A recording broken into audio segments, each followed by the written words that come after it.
So I'm currently in Abuja. I was invited to speak at a youth conference that was hosted in Aso Rock.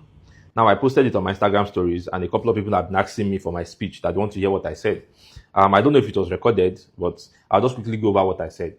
Now, I was on a panel session that was to discuss digital leadership.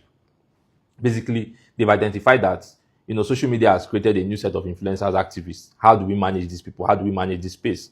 And I was specifically asked to talk about how young people can move their influence from social media to the real world, politics, and to influence government policies. And I gave 3 ways that this can happen. The first one is that young people need to focus, right? And I gave an example. I said the president is especially for how young people can move social influence to real world impact. President Tinubu is a perfect example, no matter what you think about him. Now, I said the first point is focus. If you look at President Tinubu, at least his political history that I know of, it started from 93-94 when they formed this NADECO movement. Now, the NADECO movement came up after the annulment of the June 12th election in 1993. They said, see, we believe that Abiola won this election. Give us back civilian rule, make Abiola our leader. That was clear focus, right? And everything they fought around or fought about was just for that point only. But you see that so many our young activists now just anywhere but left face, they are leaders in everything. Legal problem, they put their mouth. Entertainment problem, they put their mouth. There is no focus. And you see that's why they are prone to always saying rubbish. Somebody puts their mouth in this thing, gives opinion on this thing today. Tomorrow they are called out for being a lie. I could give example, but I don't want it to be like I'm attacking anybody. But you know that there was one that happened recently at the Senate House.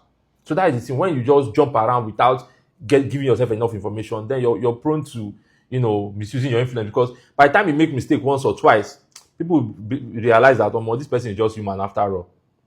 Do you get? So there needs to be focus. And again, if you look at Tinubu's political movement, after 1999, he became governor. He left in 2007. Why did Tinubu stay away from politics till 2023? Why didn't he campaign? Let me not say stay away from politics, but why didn't he actively campaign from 2007 to 2003 when he became president? He kept on pushing other people. Let's look at 2007, right? This Tinubu AC, Action Congress, Atiku was their presidential flag bearer in 2007. This same Tinubu pushed Atiku to be president. Now, you can say Tinubu did not come out to be president because, Yoruba man just left, so they could not possibly give it to another Yoruba man. That is fair. Why didn't he become VP? If you go to 2011, Tinubu pushed Nuhu Ribadu, even though Jonathan is from the south. Tinubu could have also run against Jonathan. Why didn't he run? Or why didn't he become VP? 2015, after Jonathan, why didn't he come out? You might say, okay, make it south again. Then why did he push Oshibanjo as VP? Why didn't Tinubu become VP? Tinubu never became senator, nothing. One would have thought that, okay, he had just relegated himself to political godfather, right? That's what most of us thought. But he came in 2023 and collected it. So no matter what you think about him, right, you need to, especially if you're somebody that is politically inclined. I personally, I come from a very political family, even though I'm not interested in politics, right? I have a lot of uncles that have been senators, commissioners, House of Rep members. Last administration we had 2, right? But Nigerian politics is not about ideas, not about policies. It's tribe, religion, violence, and that's not for me. And let me say something clear. 2023, I didn't support Tinubu. I never wanted Tinubu to be president. Let me just make it clear, because anything I believe in is clear. Because I'm seeing some people writing nonsense comments. If I believe that this is the person that has the best plan for us, I will carry with my futures. Nothing you do about it. The reason I've not spoken is that I want to see what the opposition brings. This is what Tinubu is doing. Okay, what do you have to offer us? Is your offer better than this one? And then I go with you. But if your offer is not better than this one, at least it's better we remain here. Now, why didn't I want Tinubu in 2023? It's not about anything personal. Tinubu never spoke to us. Tinubu didn't come for any debate. Tinubu didn't. It was Bulaba, 1,000 youths in the army, give them corn. That was what I was like, who is this? And then there was this other man that came and said, okay, we'll do this, we'll do that. I said, okay, this policy makes sense for the country. And that's why I went for that person. Now, Tinubu has come, and I'm saying that, okay, these policies make sense. And I've said it, if you've been following me for a while, you know that my own rule is adapt or you japa. This is where Nigeria is. God has said Tinubu is your president. So how do you function with him there? It's not about wailing on the internet from morning to night. All the comment section, you're there crying. How do you take advantage of what you have? Okay, what are these policies? Are they good for me? How do I take advantage of it? Are they bad for me? How do I avoid the impact, or how do I make the impact, as little as possible. That's what smart people do, not just about complaining. And if you feel like, oh, either good or bad, it doesn't favor me, then you leave, it's fine. But staying in Nigeria and complaining morning to night, it does not make sense.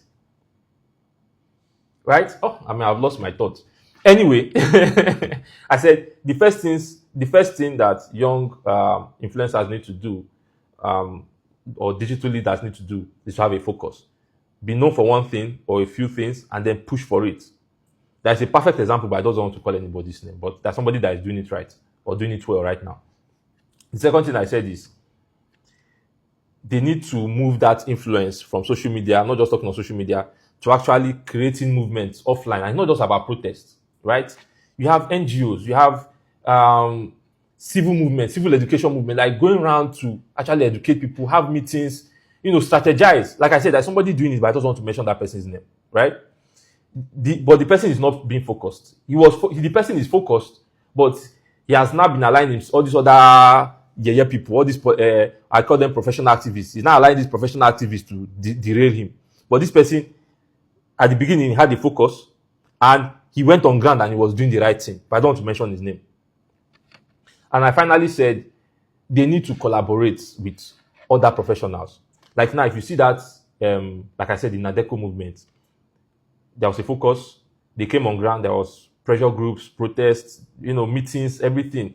But then it was a compilation of a lot of people, politicians, accountants, even Nobel laureates. When Wole Soyinka was there, you understand? So by the time you put all these people together, you see that you will be able to form your ideas will be stronger. Your impact will be more rather.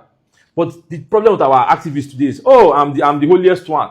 Oh, I'm the best. Oh, look at only me. I mentioned this one. Sowore, that's one problem Sowore has. That's why he will never go anywhere. He's the God and only. He's the savior of the whole world. You cannot do anything without people. If you feel that, okay, I'm the good person, and you have not been able to identify other good people that you can work with, it means that that's nothing about you. You're not able to identify other people with prospects. Do you understand? Polish them and work with them. Then how do you want to lead a complex country of 200 and something million people with multiple tribes and religion? That's why I said again, Tinubu is a perfect example. So that was just basically the summary of what I said. So I forgot to add this. Social media is just a part of the evolution of the media. Media has always existed. From the time of the town criers that used to give information from the Igwe, to radio, newspaper, TV. All these things were media, right? And it existed in the times it existed. So when I gave an example of Tinubu and NADECO, they used their own form of media then, which was newspaper and radio, to galvanize support, to move people and achieve what they achieved.